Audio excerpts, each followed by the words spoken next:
Hello dear job aspirants, তপোবন study centre থেকে আমি Rima ma'am বলছি। দেখো, আজকে আমি তোমাদের সামনে যে জব ভ্যাকান্সির ভিডিওটা করতে চলেছি, এটা সেন্ট্রাল পাওয়ার রিসার্চ ইনস্টিটিউটের জব ভ্যাকান্সির ভিডিও। এই সেন্ট্রাল পাওয়ার রিসার্চ ইনস্টিটিউটটা কি? এটা ministry of power, government of ইন্ডিয়ার অধীনস্থ একটা autonomous body, autonomous society. CPRI generally হচ্ছে যে এরা generally ministry of power engaged in research and development in the fields of generation, transmission, distribution and operation of electricity supply system. অর্থাৎ এরা যে বিভিন্ন রকমের সাপ্লাই সিস্টেমের, বিভিন্ন রকম ইলেকট্রিসিটি সাপ্লাই সিস্টেমের এনার্জি অডিট থেকে শুরু করে বিভিন্ন পাওয়ার সিস্টেমের এসি পাওয়ার সিস্টেম বা এইচভিডিসি পাওয়ার সিস্টেমের ডায়নামিক স্টাডিজ থেকে শুরু করে বিভিন্ন টেস্টিং, বিভিন্ন motor relay, cable wiring system, capacitor, fan etcetera বিভিন্ন সব কিছুর মানে অ্যাপারেটাসের টেস্টিং প্রোভাইড করে থাকে। এই সমস্ত বিভিন্ন সার্ভিস প্রোভাইড করে থাকে। এছাড়াও এনার্জি অডিট, এনভায়রনমেন্টাল ইম্প্যাক্ট, নন কনভেনশনাল এনার্জি রিসোর্সেস নিয়ে স্টাডি, রিসার্চ করা, এই সমস্ত সার্ভিসগুলো প্রোভাইড করে থাকে।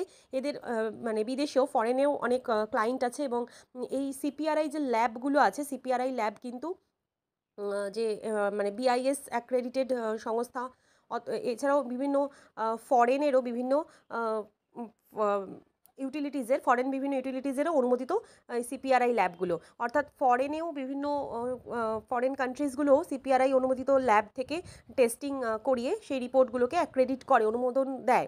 সেই সমস্ত অ্যাপারেটাসগুলো বা সেই সমস্ত মেটেরিয়াল বা পার্টসের, ইলেকট্রিক্যাল পার্টসের বা ইলেকট্রিক্যাল সিস্টেমের সেই অনুমোদন অ্যাক্রেডিট করে। তো এই সিপিআরআই এর হেড অফিস হচ্ছে আমাদের ইন্ডিয়াতে ব্যাঙ্গালোরে। আর এর বিভিন্ন ইউনিট আছে, যেমন ইউনিটগুলো আছে ভোপাল, হায়দ্রাবাদ, নাগপুর, নাসিক, নয়ডা, কলকাতাতেও আছে, গুয়াহাটি, রায়পুর। ওকে। তো এখানে যে এই সংস্থাতে যে ভ্যাকান্সিটা বেরিয়েছে, সেই vacancy total number of vacancies আছে 44টা। টোটাল 44টা ভ্যাকান্সি আছে। তো যে পোস্টগুলো আছে সেগুলো দেখো, যেমন হচ্ছে সায়েন্টিফিক অ্যাসিস্ট্যান্ট, এখানে 7টা পোস্ট আছে ইউআরদের জন্য, আর ইডাব্লিউএস 5টা। টোটাল 12টা পোস্ট আছে। আচ্ছা, না, টোটাল এখানে 7টা পোস্ট আছে সায়েন্টিফিক অ্যাসিস্ট্যান্ট, আর একটা আছে ইঞ্জিনিয়ারিং অ্যাসিস্ট্যান্ট। টোটাল 7টা পোস্ট, মানে টোটাল এখানে 4 আর 8 12টা পোস্ট হচ্ছে টোটাল এই দুটো পোস্ট নিয়ে। টেকনিশিয়ান গ্রেড 1, টেকনিশিয়ান গ্রেড 1-এ 4টে আর পোস্ট আছে। ওবিসি এনসিএলদের জন্য 2টো, টোটাল 6টা পোস্ট আছে। জুনিয়র হিন্দি ট্রান্সলেটারের একটা পোস্ট আছে ইউআরদের জন্য। Assistant grade 3 including 2 post reserve for ex serviceman. এখানে ইউআরদের টোটাল 11টা পোস্ট আছে। এসসিদের একটা পোস্ট আছে, এসটি দের জন্য 2টো পোস্ট আছে, ওবিসি এনসিএল ক্যান্ডিডেটদের জন্য 2টো পোস্ট আছে, এবং ইডাব্লিউএসদের 7টা পোস্ট আছে। টোটাল 23টা পোস্ট আছে এখানে। আর অ্যাসিস্ট্যান্ট লাইব্রেরিয়ান, এখানে ইউআর এবং এসসিদের একটা একটা করে যথারীতি 2টো পোস্ট আছে। তো এবার যেটা দেখার, যে এই যে সায়েন্টিফিক অ্যাসিস্ট্যান্ট যেটা বললাম, যে টোটাল পোস্ট, টেন্টেটিভ পোস্ট 4টে। এতে যোগ্যতা যেটা লাগবে, first class BSc in chemistry from a recognized university with 5 years experience. Okay, upper at limit 35। Engineering assistant, যেখানে ইলেকট্রিক্যালের 4টে ভ্যাকান্সি আছে এবং সিভিলের 4টে ভ্যাকান্সি আছে। এখানে যোগ্যতা লাগবে first class 3 year diploma in engineering technology in electrical or civil with 5 years experience. এখানেও upper age limit 35 years. Technician grade 1 যেটা, সেখানে লাগবে আইটিআই ইন ইলেকট্রিশিয়ান। আইটিআই থাকলেই হবে, কোনো এক্সপিরিয়েন্স লাগছে না। Upper age limit 28 years. Junior Hindi ট্রান্সলেটারে ডিগ্রি ইন অবশ্যই recognised university with Hindi and English as elective subject, upper age limit 30 years. Assistant grade 2, যেখানে টোটাল 23টা সিট আছে, সেখানে ফার্স্ট ক্লাস বিএ অথবা বিএসসি অথবা বিকম বা বিবিএ বা বিবিএম বিসিএ ক্যান্ডিডেটরা অ্যাপ্লাই করতে পারে। And minimum grade B in basic computer course conducted by national institute of electronics and information technology. অর্থাৎ নিলিটের থেকে কিন্তু কোনো সার্টিফিকেট থাকলে as on closing date of recruitment of application, তবেই সেই সমস্ত গ্র্যাজুয়েট ক্যান্ডিডেটরা অ্যাপ্লাই করতে পারে। এখানে আপার এজ লিমিট 30 ইয়ার্স বলা হচ্ছে। অ্যাসিস্ট্যান্ট লাইব্রেরিয়ান, এখানে লাইব্রেরি সায়েন্সের ডিগ্রি থাকতে হবে, আপার এজ লিমিট 30 ইয়ার্স। আচ্ছা, টোটাল মানে মিনিমাম যে বয়সটা, মিনিমাম এজ লিমিটটা 18 ইয়ার্স। আর দেখো এবার এগুলো, যেমন টেকনিশিয়ান গ্রেড 1 ইলেকট্রিশিয়ানে যেটা লেভেল 2 এর জব, এখানে সিলেকশনটা হবে টেকনিশিয়ান আইটিআইদের জন্য। যেটা হবে সেটা হচ্ছে কম্পিউটার বেসড টেস্ট।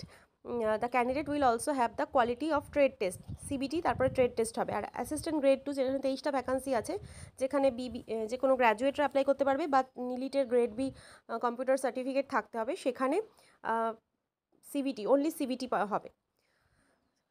নেক্সট, এই ফর্মটা তোমরা অ্যাপ্লাই করতে পারবে এই ওয়েবসাইট থেকে, https://cpri.res.in, এই ওয়েবসাইট থেকে ফর্মটা অ্যাপ্লাই করতে পারবে। যে ইম্পর্টেন্ট ডকুমেন্টসগুলো রাখতে হবে, যেমন ভ্যালিড ইমেল আইডি এবং মোবাইল নাম্বার তো রাখতেই হবে। Photograph, 1 recent colour passport size photograph, not more than 3 months old.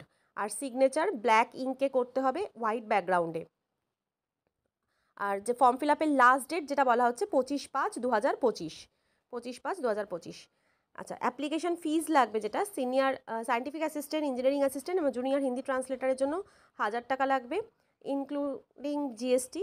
আর আদার যে post technician grade 1, assistant grade 2 এবং অ্যাসিস্ট্যান্ট লাইব্রেরিয়ান পোস্টের জন্য 700 টাকা করে লাগবে। আর এসসি, এসটি, পিডাব্লিউবিডি, এক্স সার্ভিসম্যান এবং উমেন ক্যান্ডিডেটদের কোনো ফিস দিতে হচ্ছে না। আর ফর্ম ফিল আপটা শুরু হয়ে গেছে আজ থেকে 5ই মে 10টা থেকে শুরু হয়ে গেছে। ফর্ম ফিল আপটা চলবে 25/5/2025 অবধি। এখানে এক্সামিনেশন সেন্টার কিন্তু কলকাতা, ব্যাঙ্গালোর, নাগপুর, হায়দ্রাবাদ, ভোপাল, নয়ডা, দিল্লি এর মধ্যে পড়বে। Thank you.